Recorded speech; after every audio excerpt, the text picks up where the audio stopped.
அசிசியாரின் அருள்வாழ்வு அறிவோம் எண் 205, அதன் கீழ் 366. வழங்குபவர் அருள்முனைவர் ஆசுசை ராஜா, பிரான்சிஸ்கன் கப்புச்சின். நாள் 25/7/2024 வியாழன். இல்ல காப்பாளராக இருந்த ஆஞ்சலோ பிரான்சிஸ் தெரிவித்த கட்டளை நிறைவேற்ற சென்றபோது பிரான்சிஸ் இறைவேண்டலில் ஈடுபட்டார். அந்த கொள்ளையர்களின் இதயங்களை மென்மையாக்கி மனமாற்றத்தை பெறும்படி கடவுளிடம் மன்றாடினார். கீழ்ப்படிதலுள்ள அந்த இல்ல தலைமை பணியாளர் அவர்கள் இருக்கும் இடம் தேடி கண்டுபிடித்து ரொட்டியையும் திராட்சை ரசத்தையும் அவர்களுக்கு வழங்கினார். பிரான்சிஸ் அவருக்கு கொடுத்ததை கொடுத்துவிட்டு அவர் கூறியதையும் அவர்களுக்கு எடுத்துச் சொன்னார். மேலும் கடவுளுக்கு விருப்பமாக இருந்தால் பிரான்சிஸ் கொடுத்ததை வாங்கிய பிறகு அவர்கள் ஒன்றாக சொல்லத் தொடங்கினர். ஐயோ, எங்களுக்கு கேடு! நரகத்தின் கடுமையான வலிகளை நாங்கள் எதிர்பார்க்கிறோம். அசிசியாரின் அர்த்தமிகும் அருள்வாழ்வு. மேலும் திருடர்களாகிய நாங்கள் பிறருடையதை கொள்ளையடிப்பது மட்டுமல்லாமல் அவர்களை அடித்து காயப்படுத்தி சிலரை நாங்கள் கொன்றிருக்கிறோம்.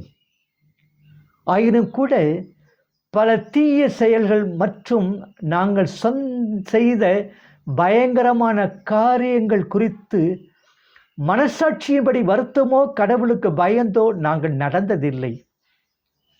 இங்கே இந்த புனித சகோதரர் எங்களிடம் வந்திருக்கிறார்.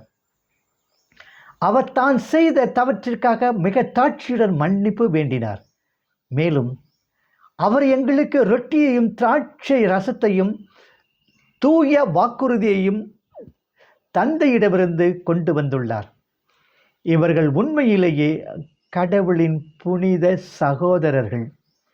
இவர்கள் கடவுளின் விண்ணகத்திற்கு செல்லவே தகுதியானவர்கள். ஆனால் நாங்கள் நித்திய அழிவை பெற தகுதியானவர்கள். அனுதினமும் எங்களுடைய அழிவை தேடிக்கொண்டே இருக்கிறோம்.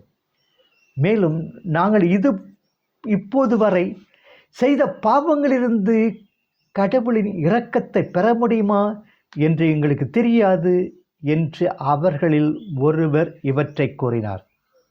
மற்ற இருவரும் இதே போன்ற வார்த்தைகளை பெரிதுபடுத்தி, நீங்கள் சொல்வது உண்மையிலேயே உண்மைத்தான், ஆனால் நாம் என்ன செய்ய வேண்டும்?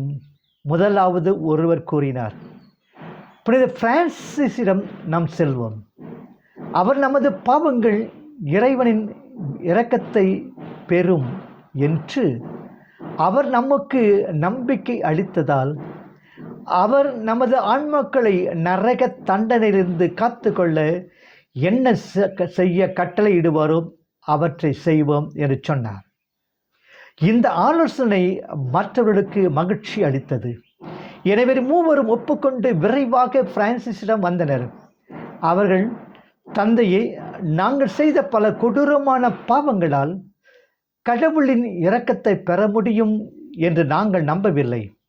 ஆனால் உங்களுக்கு ஏதேனும் நம்பிக்கை இருந்தால் கடவுள் தம்முடைய தயவில் எங்களுக்கு மன்னிப்பு அளிக்கட்டும். நீங்கள் என்ன சொன்னாலும் அதை கேட்பதற்கும் நீங்கள் எங்களுக்கு கொடுக்கின்ற தவ முயற்சிகளை செய்வதற்கும் நாங்கள் தயாராக இருக்கிறோம் என்றனர். பின்னர் பிரான்சிஸ் அவர்களை அன்போடும் கனிவோடும் ஏற்றுக்கொண்டார். இறைவனுடைய இரக்கம் அவர்களுக்கு நிச்சயம் உண்டு என்பதை உறுதியளித்து அவர்களுக்காக கடவுளிடமிருந்து இவ்விரக்க பெருக்கத்தை பெற்று தருவதற்காக அவர்களுக்கு உறுதியளித்தார். கடவுளின் கருணை எல்லையற்றது என்பதை அவர்களுக்கு உணர்த்தினார்.